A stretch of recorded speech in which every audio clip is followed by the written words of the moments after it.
A'udzu billahi minasyaitonir rajim. Bismillahirrahmanirrahim. Assalamualaikum warahmatullahi wabarakatuh.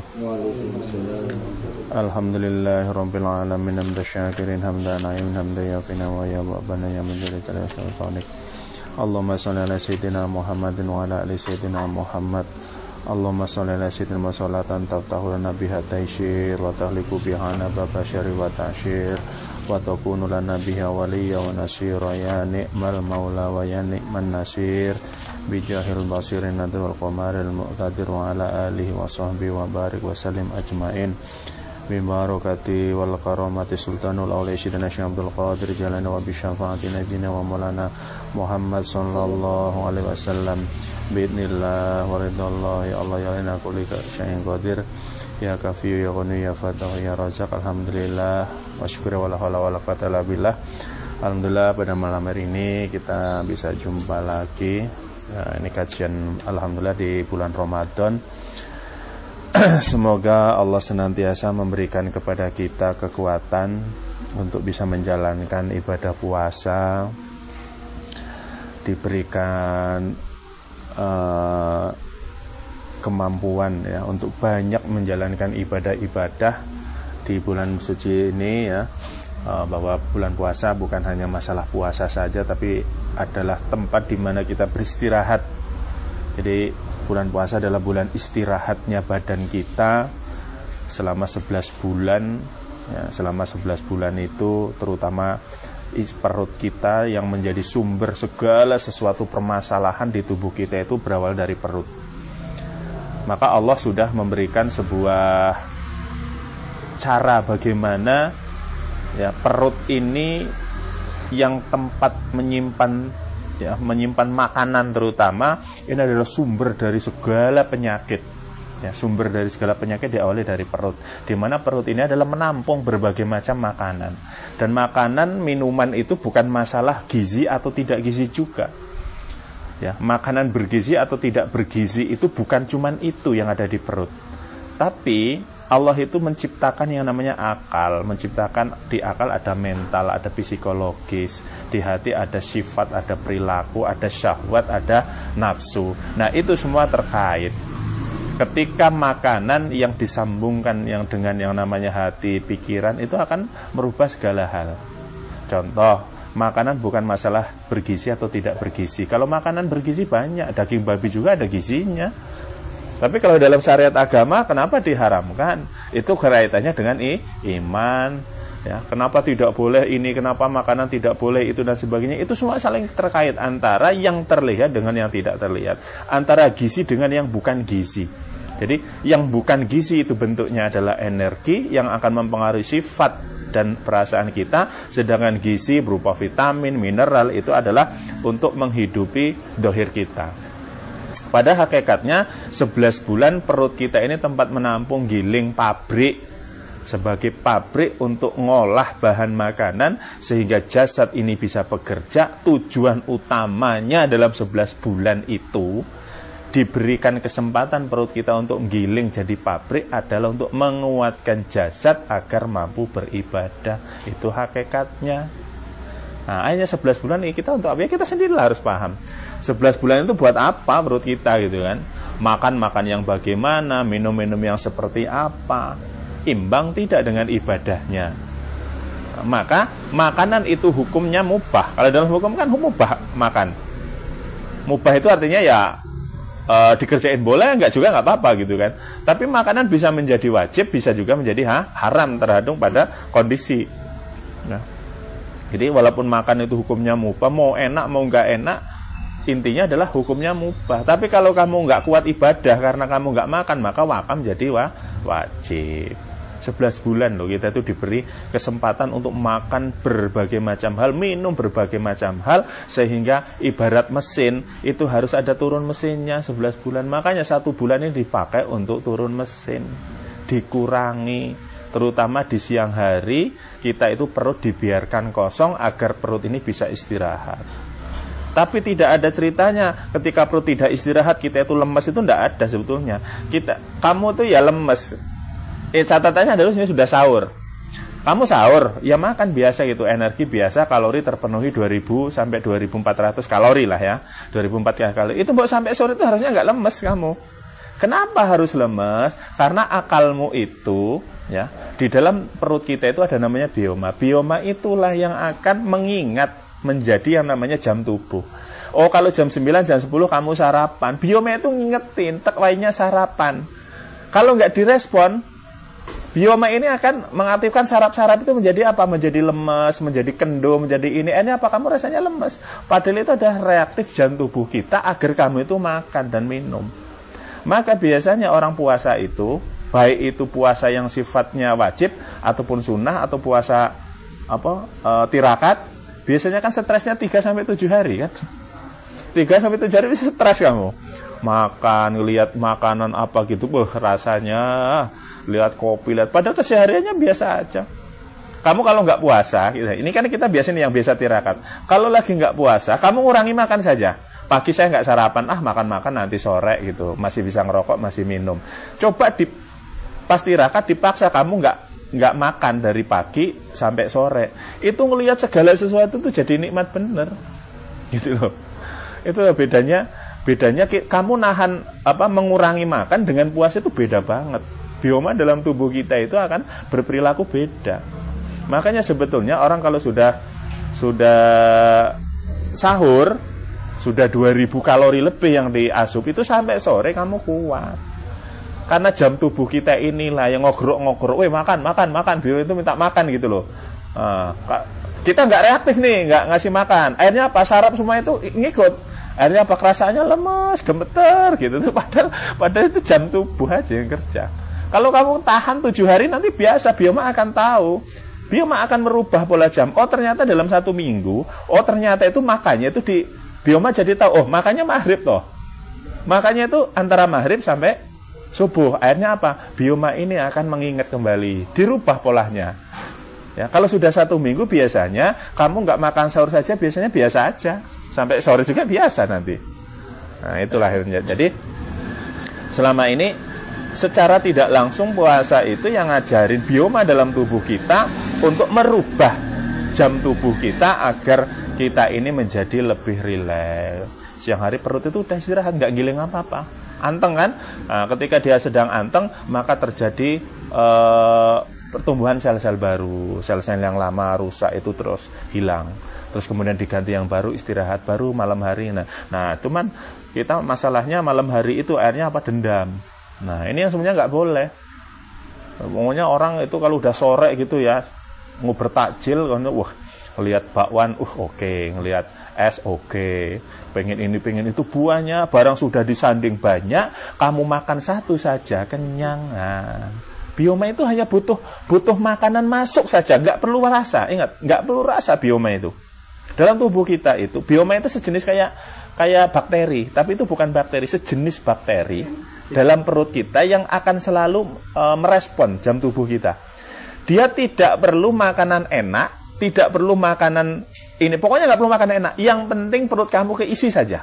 Bioma langsung respon, oh ya sudah ada makanan. Makanya kamu ketika makan itu makanan enak semua, kamu pengen makan, kamu sudah makan salah satu, yang lainnya jadi nggak enak.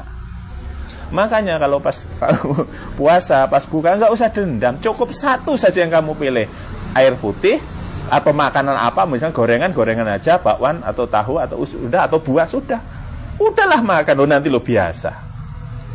Nah, kita nggak usah pakai sistem, itu nafsu gitu ya, nggak usah pakai, tak ajarin pakai sistem yang namanya tubuh kita itu secara ilmu biologis itu ada sesuatu seperti ya bakteri-bakteri yang dalam tubuh kita yang untuk merespon.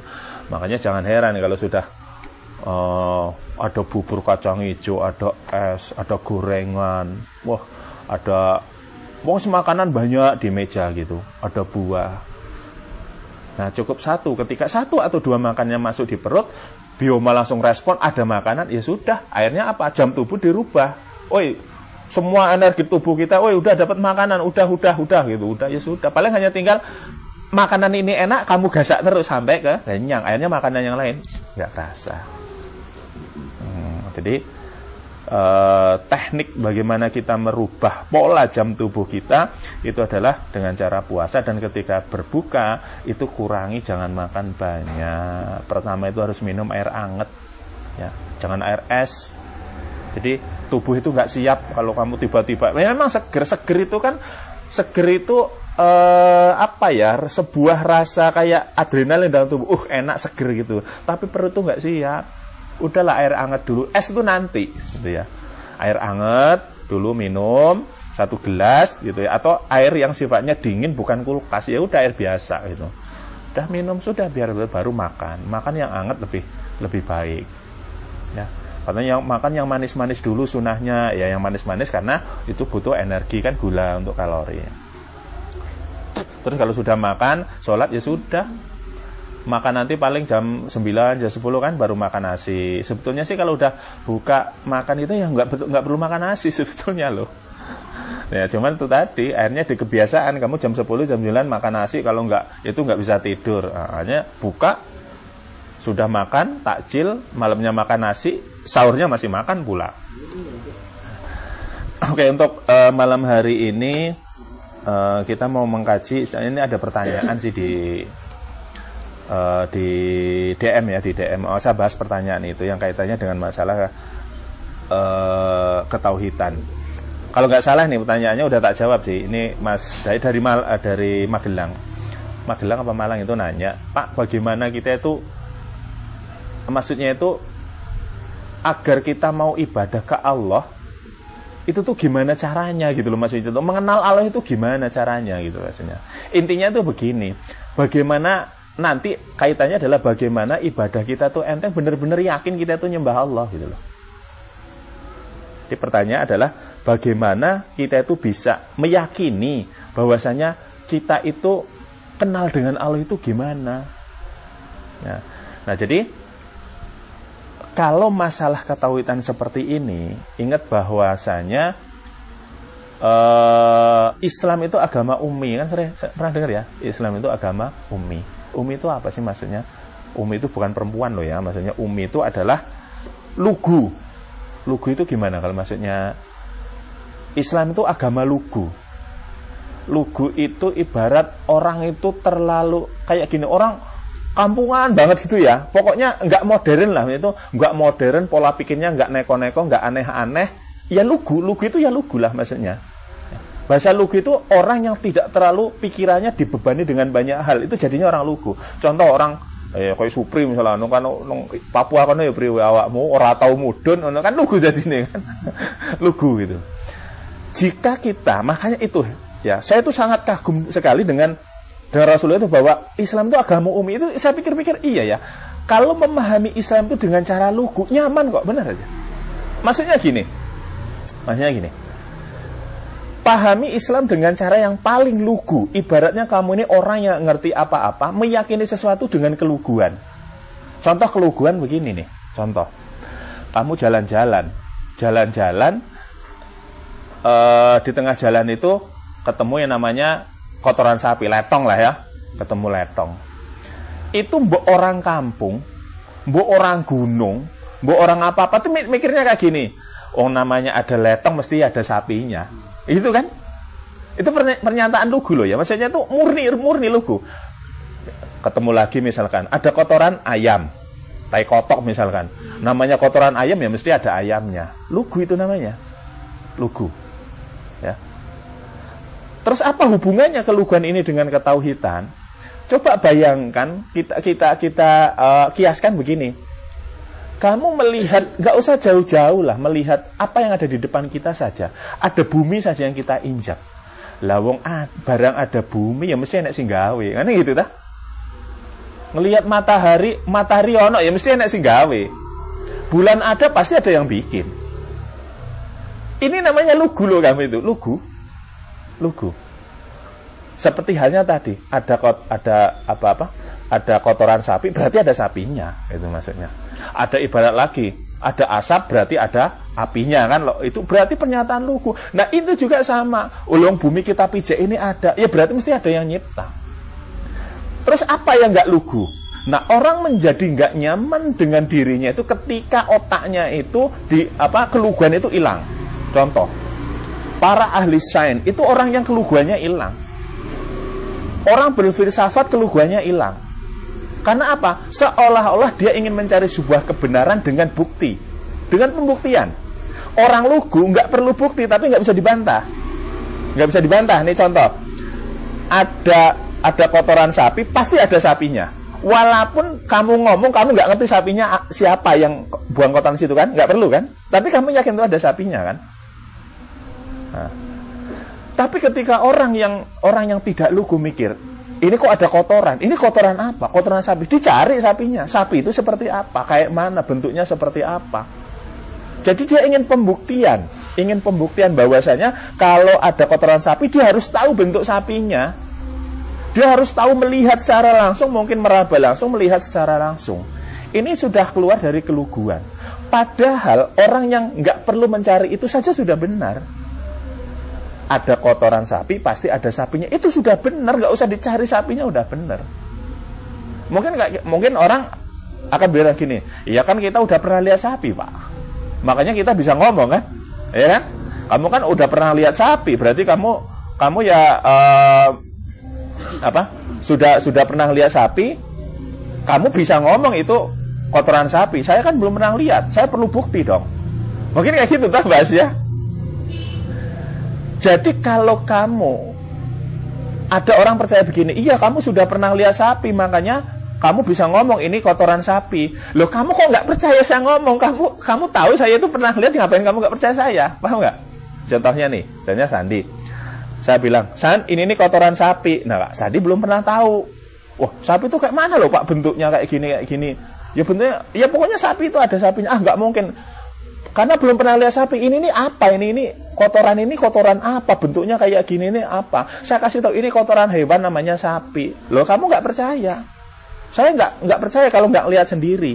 Loh, kamu nggak percaya loh, San, saya ini sapi. Iya, Bapak udah pernah lihat. Saya kan belum pernah lihat, maka saya nggak percaya. Kan lucu kamu. Sudah meyakini saya pernah lihat, tapi kamu nggak percaya. Aneh kan? Nah, aneh tuh. Coba pakai logika. Aneh. Kamu bilang bahwa iya Bapak sudah pernah lihat, saya kan belum pernah lihat, maka saya nggak percaya. Kamu percaya sudah pernah lihat, kok kamu nggak percaya? Bisa loh, pahami kan? Sekarang bayangin, Rasulullah Nabi Muhammad SAW itu pernah ketemu Allah, berkomunikasi dengan Allah, ngasih tahu bahwa Allah itu ada. Loh, kamu kok pengen nyari sendiri? Aku ora percaya Nabi, aku ora ketemu langsung Gusti Allah. Kok kan lucu namanya. Nah, coba kamu sandingin dengan kias tadi itu kan. Jadi Nabi Rasul itu pembawa wahyu yang mereka itu pasti sudah pernah komunikasi dengan Allah.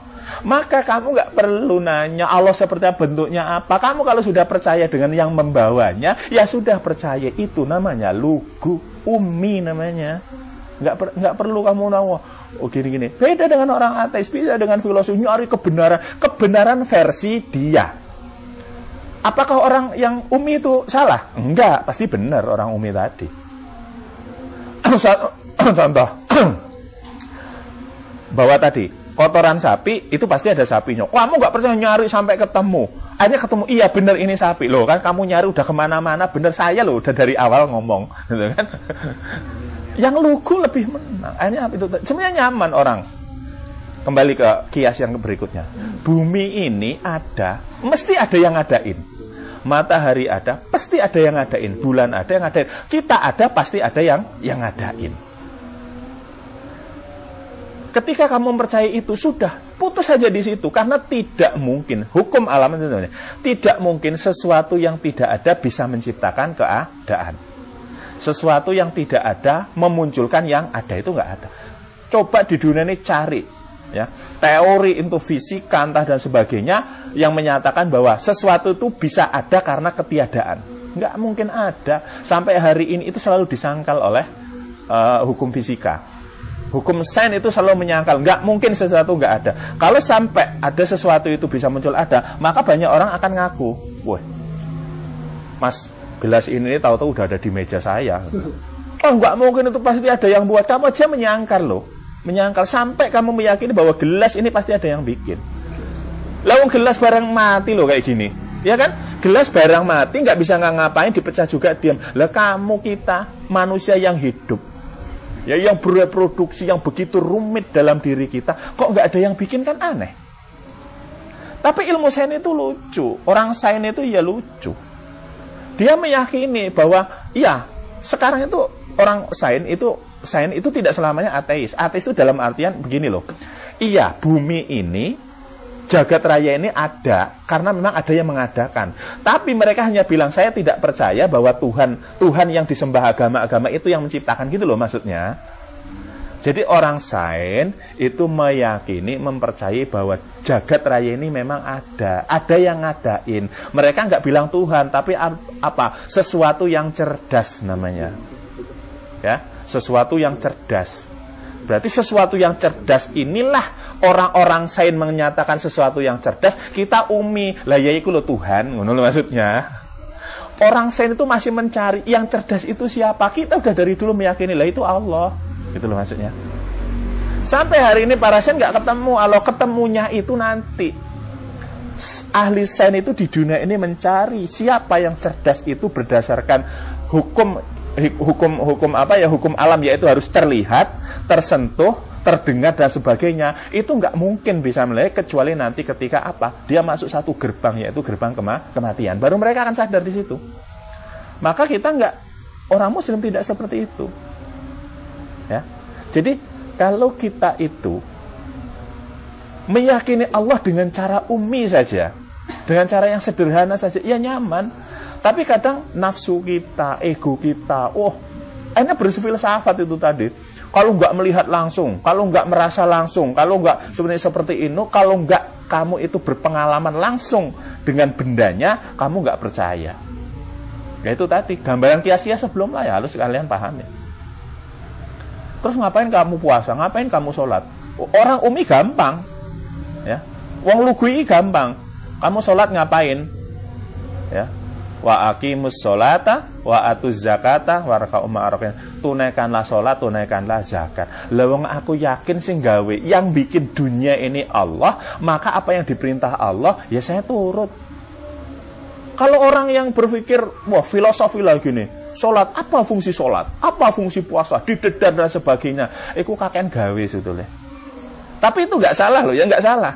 Tapi justru dengan kamu mencari pembenaran versi kamu, kebenaran versi kamu tentang untuk apa puasa, untuk apa sholat dan sebagainya, fungsinya sholat untuk apa kamu cari, itu kamu malah hanya berkutat kepada objeknya, tidak kepada subjek yang menciptakan sholat itu sendiri. Nah orang lugu enggak, lah wong jenengane hamba ki ya sholat, ngono wis enak toh, nyaman. Saya percaya yang menciptakan jagat raya Allah. Nah Allah lewat Rasulnya, Rasul yang pernah hubungan dengan Allah, aku percaya. Nah, apa yang difirmankan oleh Allah ke dalam Al-Quran melalui Rasulullah SAW, ya saya percaya. Karena sudah yakin itu tadi, umi, akhirnya apa? Saya puasa, ya karena perintah Allah. Apa fungsinya gini? Terus pokoknya perintah Allah. Maksudnya. Kenapa kamu zakat? Ya gini. Kenapa kamu puasa? Ya ini. Ya ayyuhalladzina amanu kutiba alaikumusyiyamu kama kutiba alal ladzina min qablikum la'allakum tattaqun. Ya orang beriman berpuasalah. Lah aku main iman karo Gusti Allah, ya aku puasa. Ya terus kamu ngapain harus puasa gini loh? Kok mau suruh Allah kayak gini? Oh namanya aku percaya sama Allah. Itu yang disebut umi lugu. Wis ta wong lugu itu susah diajak kompromi. Biarlah kamu itu lugu dengan Allah. Benar. Nyaman hidupnya. Tapi kalau kamu terus otak akal kamu dengan nafsu-nafsu kamu ingin terus mencari kebenaran, hakikat dan sebagainya, alah jelimet, nggak ketemu sampai mati baru kamu ngehnya setelah mati. Lah kita yang lugu enak. Aku percaya Allah. Engkau ketemu pas meninggal ketemu Allah. Lah aku sikat dunia ini loh percaya Allah. Nah, kan santai gitu maksudnya. Itu relax. Nah, jadi itu berpikir secara umi. Kembali ke tadi pertanyaan. Bagaimana kita meyakini bahwa Allah ada? Ya itu tadi, ya lugu. Kecuali hatimu atau hati orang yang bertanya ini terlalu banyak ingin mencari pembenaran tentang keyakinannya. Ya, pembenaran keyakinannya. Oh saya kalau nggak lihat langsung saya nggak bisa. Oh saya dikir, saya wirid, saya gini, nggak pernah nyambung. Ketemu Allah itu yang gimana? Oh yuk pentingnya apa maksudnya? Ya. Karena dalam Al-Quran itu dijelaskan kita itu ketemunya dengan Allah itu nanti kelak. Ketika ada di dunia itu, di Al-Quran sudah disebutkan tidak mungkin makhluk itu bisa melihat Allah. Tapi ketika di yaumul kiamah, di akhirat kelak, maka orang-orang yang beriman, yaitu wajah-wajahnya berseri-seri, berada di hadapannya. Berarti orang yang beriman itu nanti akan melihat Allah. Bukan sekarang, karena bukan waktunya. Wong dunia ini waktu tempat ujian kan. Kamu yakin apa enggak? Makanya apalagi udah dipercaya, oh dunia ini adalah ujian dari Allah. Kamu semakin bertanya di ujian itu, semakin kamu terombang-ambing. Maka saya sederhana sekali, saya mencoba untuk diri saya sendiri untuk ketauhidan beriman itu dengan cara seumi-uminya, selugu-lugunya, tanpa saya harus mencari kebenaran ini. Pokoknya selugu. Ono letong ya ono kebune. Itu ilmu lugu. Ono letong ya ono kebune. Ada kotoran sapi ya ada sapinya. Ada jagat raya ya mesti ada yang bikin. Nah, yang bikin itulah yang saya yakini itulah Allah Subhanahu wa taala. Ya.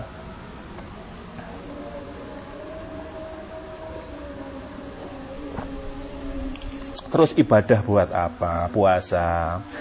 Terus kemudian sholat, zakat, ibadah-ibadah yang lain, hakikatnya kita adalah hamba. Namanya hamba yang nurut karo sing gawe. Namanya kita itu ibaratnya rakyat ya, manut kepada raja. Rajanya Gusti Allah. Majikan kita Gusti Allah, ya nurut loh. Wah, ngapa nurut Gusti Allah gini loh. Kamu sudah dikasih di dunia ini ya. Di dunia ini sudah bisa hidup di dunia ini, itu kan sebuah rahmat, nikmat. Nanti ini kembali lagi nanti begini, loh saya tuh ke dunia ini nggak pernah minta kok di dunia ini. Nah ke situ nanti arahnya. Loh Allah itu gimana tuh? Saya tuh nggak pernah minta di dunia ini, saya dikasih sengsara, nanti masuk neraka pula. Nah saya udah pernah bahas kan, sebetulnya yang mau artinya itu kita ke dunia diri kita loh. Karena ketika kita di Lauh Mahfud, sebelum kita turun ke dunia, sebelum dihembuskan ke alam rahim, itu kita ditanya mau nggak hidup di dunia dengan segala macam ini. Segala macam yang ada di dunia itu sudah dikasih tahu oleh Allah, tapi nanti ketika sudah di rahim ibu, kamu akan dilupakan tentang janji-janji kita. Ingat, ketika kita di Lauh Mahfud, semua ruh itu semua ketika itu disortilah bahasanya, mau oleh Allah ditanya, apakah engkau mau hidup di dunia, di alam yang nanti akan seperti ini, susah, senangnya, dan sebagainya seperti ini. Ketika kita mau, maka oleh Allah menyuruh malaikat dihembuskan roh kita ke rahim ibu kita, dan di situ segala sesuatu itu dihilangkan dari pikiran kita. Makanya ketika kita lahir dari dunia, kita tidak mengingat apa-apa kecuali mampu bergerak, menangis, melihat, mendengar. Itu taunya anak bayi yang lahir itu ingat apa? Coba kamu ingat lah. Jangankan kok nginget di Lauh Mahfud, kamu ingat ketika kamu 1 tahun dulu seperti apa? Bisa nggak kamu bayangin? Kamu ngenyot susu susunya emak kamu? Enggak, kamu yakin lupa semua. Bahkan kamu bisa mulai jalan pun saya yakin kamu lupa. Oke, naik di umur 2 tahun tetap lupa.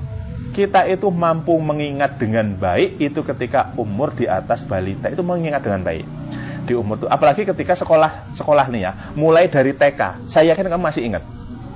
Di bawah TK ke sini kamu pasti banyak lupanya. Apalagi suruh nginget seperti apa di dalam rahim, yakin nggak ingat?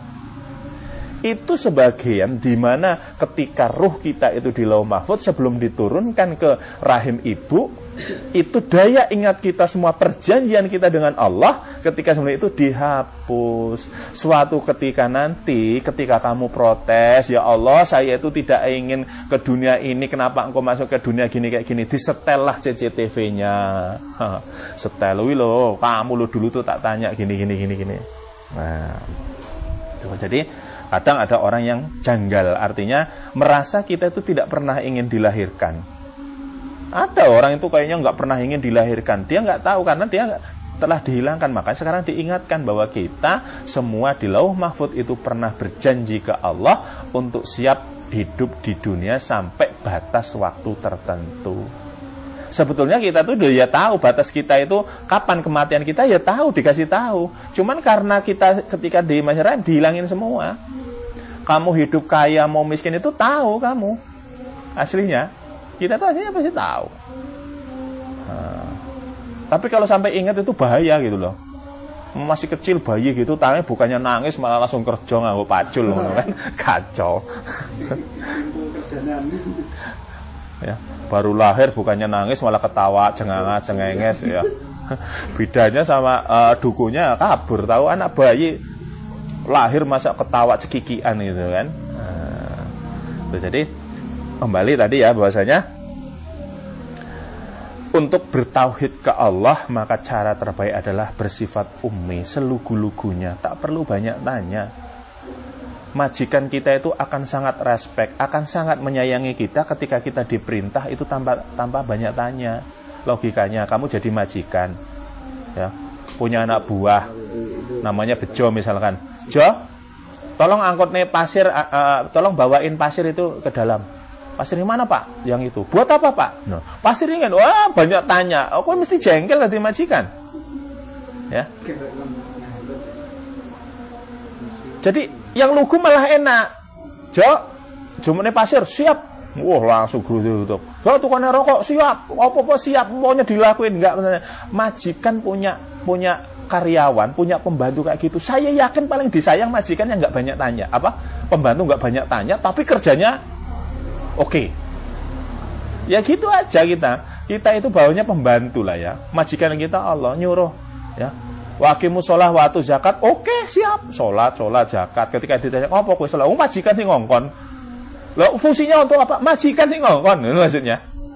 Kata, untuk apa kamu puasa? Majikan sing ngongkon. Majikan yang nyuruh.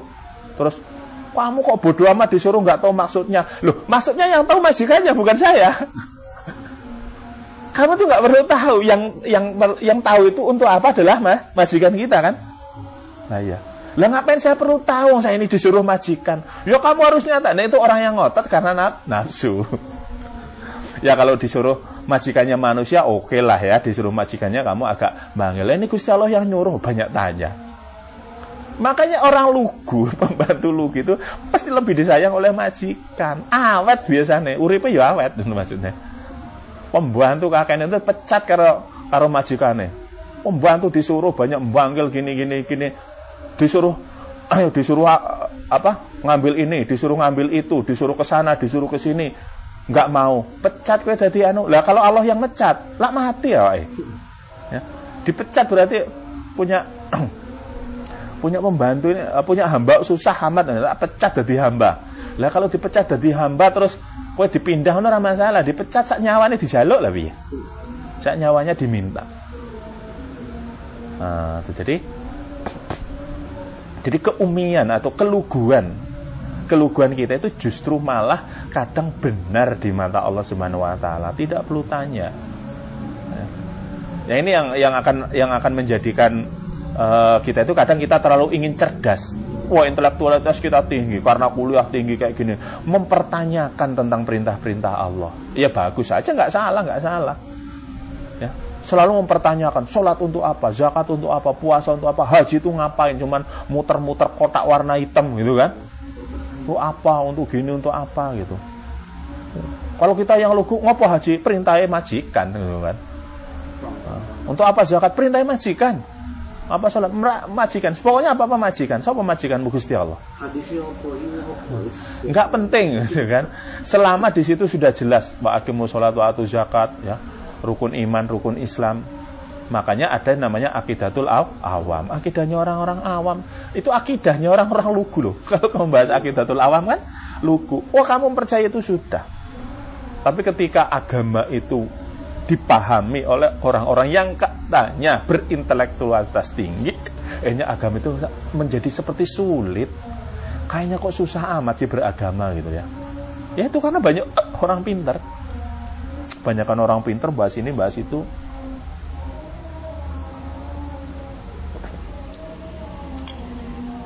Jadi untuk meyakini bahwa kita itu dekat dengan Allah, namanya dekat bukan berarti kita itu harus melihat, Bukan harus kita itu tahu pernah ketemu Allah, membayangkan pun kita nggak bisa.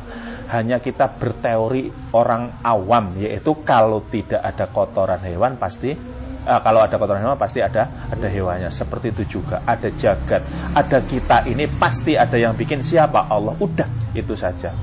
Itu saja saya bisa kok. Saya bisa sangat meyakinkan dan saya bisa khusyuk dengan satu kalimat itu. Saya ada karena Allah bisa. Kalau kamu nggak bisa berarti nggak terlatih dan nggak mancep. Makanya dalam keseharian itu, dalam saya, ketika saya sholat, ketika saya wirid dzikir, itu tidak pernah lupa kalimat begini, ya Allah, mungkin saya ini buruk dalam ibadah, ya Allah, mungkin saya buruk dalam berperilaku, mungkin saya buruk dalam bersifat, tapi ya Allah, pasti saya benar bertauhid kepadamu. Kalimat apa? La ilaha illallah. Ketika berla ilaha illallah, fa'lam annahu la ilaha illallah, di situ saya muncul, saya pasti benar dengan la ilaha illallah ini. Walaupun saya itu sifat saya jelek, perilaku saya jelek, ibadah saya jelek, ya, tapi saya mohon kalau ya Allah jangan pernah sampai disalahkan tauhid saya kepada Engkau dengan fa'lam annahu la ilaha illallah. Bodoh amat, saya mau dianggap oleh Allah kamu banyak dosa, enggak, tapi satu saya enggak ingin Allah itu menyalahkan ketauhidan saya, itu tok. Bisa kamu memahami seperti itu? Sederhana kok sebenarnya. Dekat dengan itu sangat sederhana. Ketika sudah berintim dengan Allah, hal-hal itu ya memang sesederhana itu kok. Ya. Saya banyak hilaf, saya banyak dosa, ya, ibadah saya nggak sempurna, sholat saya nggak khusyuk, puasa saya masih banyak, artinya itu banyak belum. Ingatlah, puasa itu kan yang sempurna, pengennya sempurna gitu, nggak sempurna. Tapi ketika kita sholat, ya, ketika sholat Allahu Akbar, minta ya Allah, ibadah saya paling jelek, mungkin itu jelek, tapi ya Allah la ilaha illallah, saya yakin tauhid saya pasti benar karena aku menyembah Engkau. Saya pasti benar mensucikan Engkau. Saya pasti benar menyebut tiada yang lain kecuali Engkau. Maka itu kalimat, satu kalimat, ya, mangqala la ilaha illallah dakhalal jannah. Siapapun yang menyatakan tentang la ilaha illallah pasti masuk surga. Tapi pahami dulu mangqala la ilaha illallah itu seperti apa. Kalau ketika sudah mangqala la ilaha illallah itu ada kepasrahan di situ, pasrahan. Kalau ada orang ingin hidupnya begitu sempurna dengan ibadahnya, tidak satu pun di dunia ini yang hidupnya itu sempurna. Walaupun kamu tinggal sendiri di hutan pun kamu banyak ibadah, tetap nggak sempurna. Nah, ada orang sholat rajin 5 waktu, lah ya, puasanya, ya, wiridannya, dzikirnya, nggak mungkin dia nggak punya hilaf, pasti punya hilaf. Ya, oh saya ini nggak pernah berbuat maksiat, oke, saya ini ibadah terus 5 waktu, sholat sunnah. Saya lembut sama orang, saya nggak pernah menyakiti orang, dan sebagainya. Tapi hal sederhana, sepele aja. Kamu ke musola, Pak? Iya. Naik motor? Iya. Motornya pakai bensin? Iya. Bensin itu, bensin yang dibeli, Pak, itu bensin ada, apa namanya, kalau dapat subsidi dari pemerintah. Subsidi pemerintah, Pak, itu duit dari pajak. Duit dari pajak itu di dalamnya ada duit haram loh, Pak. Ada duit pajak dari minuman keras, ada pajak dari sembarangan, pajak tercampur di situ. Berarti kamu membawa sepeda motor ke musola dengan bangganya kamu tidak bermaksiat, tapi kamu mengendari subsidi yang di dalamnya ada barang haram. Nah, gimana kamu bilang mau suci? Nggak bisa kan? Hal yang sepele saja. Oh enggak Pak, saya naik jalan kaki. Enggak Pak, enggak masalah jalan kaki. Di rumah pakai listrik, pakai lilin Pak, pakai listrik. Listriknya subsidi loh Pak. Ini kan disubsidi toh. Disubsidi pakai pajak loh ya mate. Oh enggak, saya di rumah pakai lilin. Lilin tahu enggak Pak? Lilin bikin sendiri apa beli di warung? Memang lilin itu dari pabrik mana? Orang kafir apa orang muslim? Nah, pokoknya kalau kamu mau diurut-urut, tidak satu pun manusia hidup di dunia itu sempurna dalam kebaikan, tidak ada. Makanya pentingnya istighfar setiap kamu sholat adalah menghilangkan hal-hal itu, gitu loh maksudnya. Ya, menghilangkan hal kayak gitu. Kamu mana sadar, kamu jangan pernah bilang lah ya, bahwa saya nggak pernah berbuat salah. Kamu memang nggak pernah berbuat salah, tapi kamu bermaksiat pasti. Maksiat itu kan nggak harus menyakiti orang, enggak, itu tadi.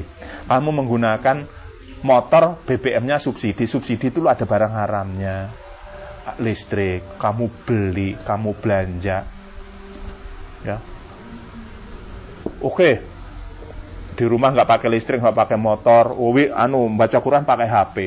HP lo produknya wong kafir. Lah ya kan? HP mereknya apa? Oh, gawane Cina kuwi. Cina lo komunis. Tuh kena lagi. Ya. Begitu banyak kita itu sebetulnya kalau ingin sempurna ndak bisa. Terus gimana Pak? Ya itu pentingnya istighfar. Pentingnya istighfar. Hal-hal yang seperti ini harus kamu hapuskan dengan ibadah, kamu hapuskan dengan yang namanya istighfar, astagfirullahaladzim. Bukan berarti jangan pernah kamu itu merasa bahwa diri kamu itu nggak berbuat dosa hari ini, kamu nggak bersalah. Karena itu kebiasaan kamu bahwa dosa itu kalau kamu minuman keras, dosa itu kalau zina, dosa itu menyakiti orang. Bukan itu, banyak yang kecil-kecil yang kamu itu nggak paham. Ini makanya istighfar pentingnya. Rasulullah saja yang sudah dianggap maksum itu setiap hari minimal 75 kali istighfar. Rasul itu tadi sebenarnya untuk apa wong Rasul itu? Ya karena Rasul juga menyadari banyak hal dalam yang kecil-kecil yang tidak dirasa oleh kita bahwa itu sebenarnya ada dosa di situ.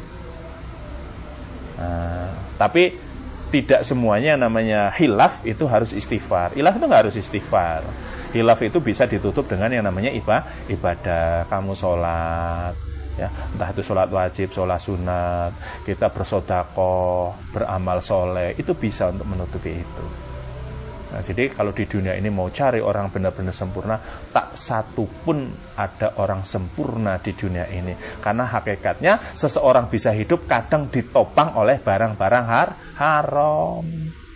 Udah hitung sendiri kalau nggak percaya lah. Pokoknya percaya nggak hitung sendiri lah. Ya, kita itu ditopang oleh barang-barang haram. Bahkan kita makan takjil tadi, belum tentu yang kamu makan itu barang dari yang halal. Belum tentu. Lalu kenapa kita makan? Karena kita berbaik sangka. Oh iya, yang jualan itu orang muslim, yang jualan itu orang mukmin. Maksudnya kita yakin, oh iya ini bulan puasa orangnya. Kamu meyakini, berbaik sangka, nggak suudon. Padahal belum tentu. Ya, belum tentu. Bisa saja yang goreng, ya, beli gorengan tadi, ya bisa saja itu orang pas goreng tahunya gitu ya, goreng tahunya itu entah kecampuran apa, ya kan? Mungkin enek kotoran cecek mlebu, emang kamu tahu? Sebenarnya yang dagang tahu, goreng aja sisan itu kan, padahal najis kan, kamu kan nggak tahu. Bisa jadi kolnya pas waktu beli itu ya rodok ngutil nang pasar gitu kan. Kamu mana tahu kan? Minyaknya dan sebagainya kamu nggak tahu kan? Bahwa barang yang digoreng-gorengan itu adalah benar-benar halal atau tidak, kamu nggak ngerti. Tapi kenapa kamu kok bisa beli? Karena kamu berbaik sangka. Nah, itu pentingnya baik sangka. Ya. Terus kamu juga punya prinsip, ya saya berbaik sangka karena dia orang muslim. Walaupun di satu kamu curiga ada kesalahan, ilangin kecurigaan itu. Ilangin kecurigaan seperti itu. Karena kamu berbaik sangka. Terus kamu juga adalah bersunatullah. Artinya apa? Bersunatullah. Sunatullah bagaimana? Ya agar ekonomi ini berputar toh. Kalau apa-apa kamu sendiri, lah bingung. Ekonomi nggak berputar no. Wong dagang orang yang tuku. Orang jualan nggak ada yang beli. Akhirnya kita itulah berbaur dalam dunia sosial, kita berbaik sangka sama orang lain, bahkan bisa jadi mungkin kamu beli takjil yang jual itu bukan orang Islam, bukan non-Muslim. Ya. Tapi kamu meyakini bahan-bahan yang dipakai ini itu halal, barang halal gitu ya. Ya kamu yakini, kamu apa? Berbaik sangka. Ya gimana itu tadi? Kamu mulai dari makan takjil saja sudah banyak sebetulnya kesalahan-kesalahan di dalam takjil yang kita makan. Tapi Allah itu adalah maghfirah, maha pengampun, al-ghafur. Akhirnya apa? Maka setiap kita sholat, setelah sholat itu ada astaghfirullahaladzim alladzi la ilaha illa wal hayyul qayyum wa atubu ilaihi. Selalu diucap.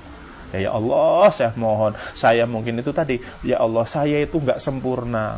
Makan saya, buka saya, sahur saya, mungkin di dalamnya ada yang haram, ada yang tidak halal, ya, ada yang salah di dalam saya menjalankan puasa ini. Tapi satu hal ya Allah, jangan salahkan tauhid saya. Jangan salahkan saya itu menyembah engkau dengan kalimat fa'lam annahu la ilaha illallah. Nah, itu ya. Jadi saya kira yang nanya di DM itu tentang bagaimana kita itu mengenal Allah, maka saran saya adalah jangan terlalu berlebihan mencari pembenaran. Bersikaplah ummi, bagaimana Rasulullah juga mengajarkan bahwa Islam adalah agama ummi, lugu, nyaman hati kita menjalani ibadah, nggak usah banyak tanya. Kalau kita sudah meyakini dunia ini yang menciptakan Allah, sudah yakini itu saja, maka kesininya kamu menjalankan karena hakikatnya adalah itu tadi, dikongkon majikan ya. Walaupun secara ilmu kesehatan, puasa ini bagus untuk ini, seperti hal yang tadi pertama saya sebut, bagus untuk ini, bagus untuk kesehatan, itu bonus. Kalau kamu puasa, kamu sehat, itu bonus. Padahal hakikat puasa adalah kamu menjalankan perintah agar kamu itu menjadi itu tadi, wa ma khalaqtul jinna wal insa illa liya'budun. Hakikat jin dan manusia ada itu adalah karena ibadah. Nanti kalau kamu ditanya Allah, kamu kenapa mau menjalankan puasa? Saya biar sehat ya Allah. Itu keliru jawaban kamu. Kalau ditanya, kenapa engkau mau aku suruh puasa? Karena engkau adalah Rob. Karena engkau itu adalah Tuhanku. Bagaimana aku akan tidak nurut ketika engkau yang menyuruh? Terus bagaimana seandainya nanti kita di akhirat, kamu masuk surga, ditanya, tahu nggak kenapa kamu masuk surga? Karena saya amalnya banyak, karena saya ibadahnya banyak, karena saya itu sedikit berbuat maksiat, berbuat dosa. Itu jawaban yang keliru. Maka jawaban yang tepat dari semua ketika kita menghadap Allah, kenapa engkau bisa masuk surga? Karena rahmat-Mu. Jadi kalau memang orang bisa masuk surga karena rahmat, kenapa harus ibadah? Kan kira-kira kayak gitu. Ya karena rahmat itu hanya bisa kamu mencapai rahmat salah satunya dari jalan yang benar. Cara yang benar adalah ibadah. Kayak mana kamu mau mendapatkan rahmat kalau jalan kamu saja sudah salah. Gitu loh. Gimana kamu mau dapat ikan kalau kamu itu mancingnya di lapangan? Itu mancing itu nang kali gitu ya. Mancing itu di kali. Ngapain dong mancing di kali? Gitu kan? Kenapa kamu bisa dapat ikan? Nah, artinya kan gitu. Jadi kenapa kalau memang Allah itu, orang masuk surga itu karena rahmatnya Allah, kenapa kita harus ibadah? Karena untuk mencapai rahmat dari Allah, jalannya harus benar. Ya. Tapi kalau ada orang jahat, orang maksiat, kok tiba-tiba mendapatkan rahmat, itu namanya adalah apa? Hidayah. Namanya hidayah. Nah, itu tadi. Jadi kita mencari hidayah.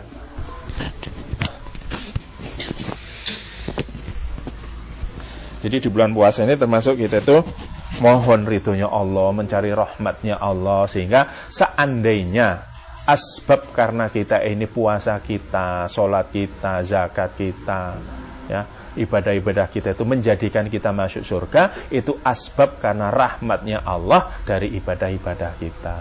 Jadi kalau seandainya kita masuk surga karena amal-amal kita, maka surga itu waktunya terbatas. Ingat, yang membatasi surga adalah amal. Maksudnya gimana? Contoh, kamu misalnya begini, masuk surga, ditanya Allah, ya Allah, hai fulan, engkau masuk surga apa? Yang alasan kamu masuk surga karena aku banyak beramal ya Allah. Ya sudah, berarti surganya itu hanya sebatas ketika kamu mulai amal sampai kamu mati. Loh, amal itu kan di kematian kan selesai toh. Saya mulai beramal umur 15 tahun, meninggal umur 70 tahun. Berarti ibadah kamu itu cuma sekitar 50 sekian. Berarti kamu di surga cuma 50 sekian tahun. Sisanya kemana? Ya neraka. Lah kamu kan mesti protes. Wis ibadah ini, udah ibadah seperti ini seperti itu, kok surga katanya selamanya. Yang selamanya itu adalah rahmatnya Allah. Ya, rahmatnya Allah itu yang selamanya. Sedangkan amal itu tidak selamanya. Makanya surga itu tidak mungkin orang masuk surga karena amal. Kalau hitung-hitungannya karena amal, berarti surganya berbatas waktu. Ya, berbatas waktu. Maka yakini bahwa surga yang akan kita tuju itu asbab karena ketauhidan kita. Meyakini kalimatul la ilaha illallah, benar-benar diyakini, diucapkan dengan benar, dipraktekkan dengan benar. Ya, jangan mikir amal. Pokoknya puasa itu, makanya banyak orang, ya ini tapi bagus, bukan saya salah enggak. Ada orang puasa, oh kayak gini, kamu nggak dapat pahala puasa kayak gitu. Kalau sudah pada tingkat di mana kita fa'lam anna la ilaha illallah, kamu puasa mikir amal itu bodoh namanya. Benar. Mikir pahala itu bodoh kamu. Puasa mikir pahala. Berarti puasamu itu bukan lillahi ta'ala. Benar. Orang kalau puasa masih mikir, oh jangan gini-gini nanti dosa, oh jangan gini nanti puasa saya ini nggak dapat apa-apa kayak gitu. Enggak kayak gitu. Tapi ini nggak salah loh ya, nggak salah loh. Jadi puasanya orang awam itu apa? Menjaga diri dari perbuatan yang membatalkan. Itu awam namanya. Tapi itu benar, bukan salah. Puasanya orang itu tetap benar. Tapi ketika kamu sudah itu, masa mau awam terus sih? Puasanya mau ningkat. Puasa apa? Puasa khawas namanya. Apa khawas? Puasanya orang yang hatinya sudah dikhususkan. Jadi ketika kamu puasa bukan lagi masalah kamu itu nahan lapar, bukan lagi nahan haus, bukan lagi menahan syahwat, tapi semata-mata karena itu tadi fa'lam annahu la ilaha illallah. Ke situ semua larinya. Jadi kamu nggak pernah mikir pahala, nggak mikir dosa, nggak mikir. Pokoknya kamu yakin ingin dekat dengan Allah, pasti jalan kamu benar. Kalau hakikatnya ingin dekat dengan Allah karena fa'lam annahu itu tadi, ya kamu nggak pernah mikir itu. Karena apa yang dicari tadi rahmat. Rahmatnya Gusti Allah, bukan lagi masalah pahala. Jadi kalau kamu puasa itu berpikir bahwa nanti, oh ini hitung-hitungan kamu dapat pahala, terus kamu menginginkan surga, maka kamu akan dihitung, oh ya kamu puasanya itu setahun cuman 30 hari, dari 30 hari yang benar itu cuman separuh, berarti kamu masuk surganya separuh hari, maksudnya separuh bulan. Selama hidup kamu cuma 50 tahun, berarti 50 cuman 50 bulan. 50 bulan dikalkulasi. Ya. Ingat 50 bulan, 50 tahun. Kita kan setahun sekali. Berarti ada 50 bulan. 5 bulan dikalkulasi, nanti dihitung-hitung mana puasa kamu yang benar, mana yang enggak. Kalau kamu ngincer cuman pahala, ya hitung-hitungan nanti. Oh ini puasa hari pertama kamu salah nih, enggak dapat pahala, yang kedua dapat yang ketiga. Nah, dikalkulasi, oke, kamu dapat pahalanya ternyata cuma 50%. Itu cuma 25 bulan misalkan. 25 bulan akhirnya apa? Kamu masuk surga cuma 25 bulan. Cuma 2 tahun. Lah rugi we puasa.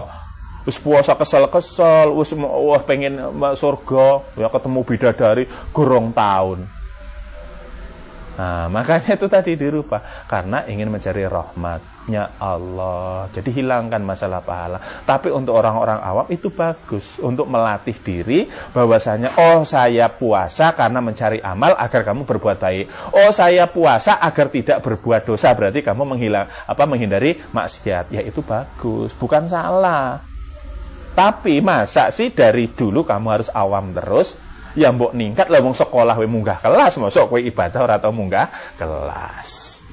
Ya orang sekolah masa enggak? Orang sekolah ya. Tahun ini ketemu. Kelas piro anu le? Oh, ya. Kelas 6 SD. Wah, tahun ngarep munggah. Tahun ngarep ketemu kelas piro le? 6 SD.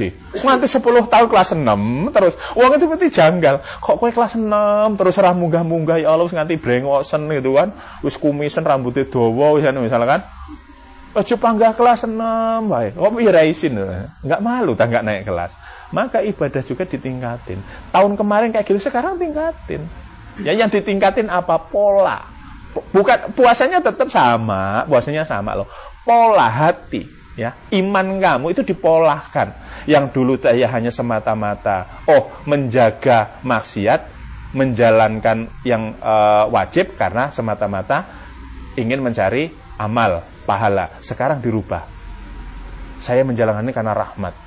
Ingin mencari rahmatnya Allah. Ingin mencari barokahnya Gusti Allah. Wis nggak usah mikir pahala, nggak sini. Karena apa? Itu hanya berbatas waktu. Sedangkan yang kamu kejar sekarang adalah sesuatu yang tidak terbatas selama-lama. Yaitu rahmatnya Gusti Allah. Ini namanya kamu naik. Yaitu puasanya khawas. Dari awam, khawas, nanti ada khawasil khawas. Khususnya khusus. Ya. Ini tingkatnya khawas itu ya tingkatnya wali lah ya. Tingkatnya wali. So nggak bisa dibilang kalau udah tingkatnya waliullah itu ya. Karena setiap saat yang puasa itu bukan cuman masalah makan minum, tapi akal dan hatinya juga ikut puasa. Puasa akal bagaimana? Sedikit pun akalnya tuh tidak pernah lalai dari menyebut Allah. Lah kamu tidur langsung lali sakale kan? Nah, kamu main HP, main game, hilang Allah, pasti hilang. di situ. Sedangkan hawasil hawas itu tidak sedetik pun waliullah itu meninggalkan Allah dalam pikiran dan hatinya. Oh, kita nggak usah terlalu tinggi seperti itu, berat, sangat-sangat berat. Kita sudah dari awam ke hawas saja itu sudah alhamdulillah. Kalau kamu ingin mencobanya silakan ke hawasil hawas, naik tingkatnya. Ya. Benar-benar otak ini berpuasa. Boro-boro kok itu menghayal hal yang haram, mendekati haram saja menghayal itu nggak boleh. Contoh begini, kamu lagi puasa nih, lagi puasa, terus di jalan itu ngeliat ada tukang es lewat, kamu bayangin kayak gini, CNAE mengkoi buka karo, itu udah batal kayak gitu. Hawasul hawas sama sekali nggak ada kayak gitu. Ingat, cuman batin lah, batin mikir, ngelihat tukang es lewat, ya, tulit ini, enaknya kok buka kayak itu udah batal kamu. Wah, kalau sudah kayak gini, kamu baru jam 7 dulu saya yakin wis batal. Wis batal. Makanya wasil hawas itu adalah para wali, para nabi itu adalah yang puasa adalah bukan cuman mulut, ya, mata itu tidak, tapi semua, bukan cuman anggota tubuh, tapi termasuk hati dan pikiran. Nah, kita itu nyontoh dikit-dikitnya saja, sedikit-dikit dari orangnya hawasil hawas itu tadi, yaitu tadi, ya, melihat sesuatu yang perlu istighfar, astagfirullahaladzim. Kalau orang hawasil hawas nggak perlu istighfar, karena apa? Hilang semua. Yang dibikin hayalan itu hilang lah. Kamu kan masih, maka di astagfirullahaladzim. Ya. Dolan-dolan sore-sore numpak motor orang golek takjil. Kamu lihat takjilnya nggak seneng, tapi ngelihat yang dagangnya ayu, mikirnya aneh. Cek saya mau ke sing dagang kayak astagfirullahaladzim, kan. Tapi delok meneh lah. Itu gimana kita mau ke hawas itu kan? Ya kembali lagi kamu jadi orang awam. Tapi ingat, itu tidak membatalkan puasa. Tapi bagi orang hawasil hawas itu batal puasanya kalau sampai seperti itu. Ya berat memang. Memang yang paling enak itu tadi selugu lah intinya. Kowe ngopo puasa? Alah, kongkon majikan, kayak gitu aja lah. Selugu-lugunya, maka orang lugu itu biasanya benar. Ya. Kok kowe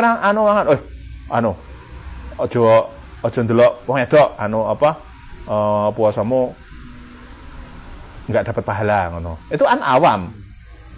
Nah, jangan ngerasani orang bulan puasa, nanti puasamu enggak dapat pahala. Itu orang awam. Ya. Tapi itu benar, malah yang benar itu malah kayak gitu wis toh.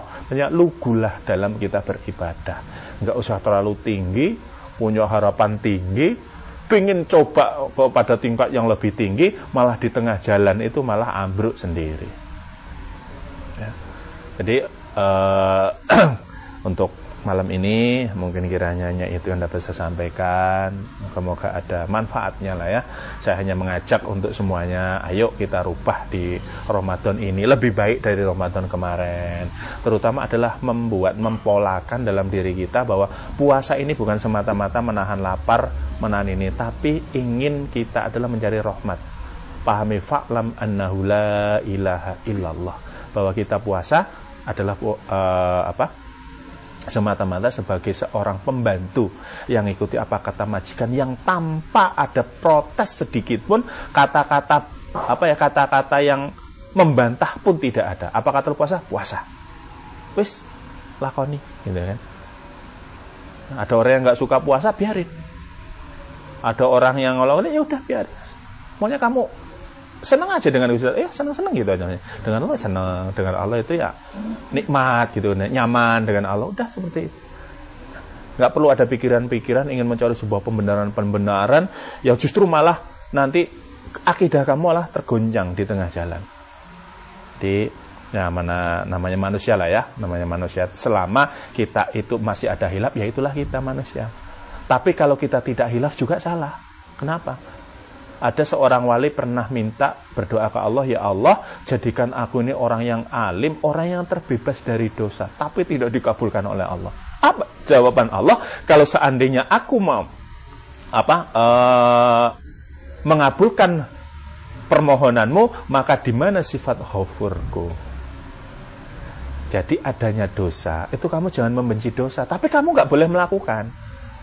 Agar sifat ghafurnya Allah itu berfungsi. Ingat, Allah Maha Pengampun. Syaratnya fungsi ada Maha Pengampun berarti ada orang bermaksiat kan? Nah, itu sebuah simbiosis. Kalau ada yang namanya penjual, itu kan harus ada pembelinya. Gitu. Makanya ketika ada seorang wali minta bahwa dirinya itu untuk menjadi orang yang bersih dari dosa, Allah tidak mengabulkan. Karena apa? Allah punya sifat ghafur. Kalau ada orang semua bersih, sifat ghafurnya Allah tidak ada. Mustahil Allah tidak sifat ghafur. Tapi walaupun ada itu bukan berarti kamu boleh melakukan maksiat. Artinya kamu tidak bermaksiat adalah maksiat-maksiat yang tidak kamu sengaja, yang disebut dengan khilaf. Ya, khilaf itu tadi.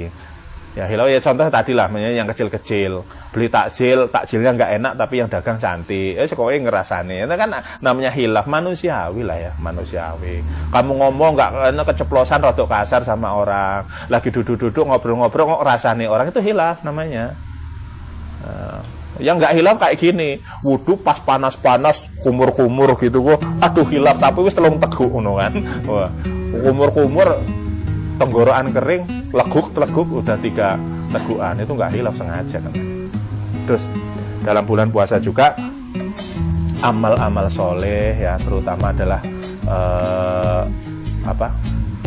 infak, sedekah, memberi makan orang-orang yang berpuasa, itu adalah bagian dari kita ingin mendapatkan rahmat dari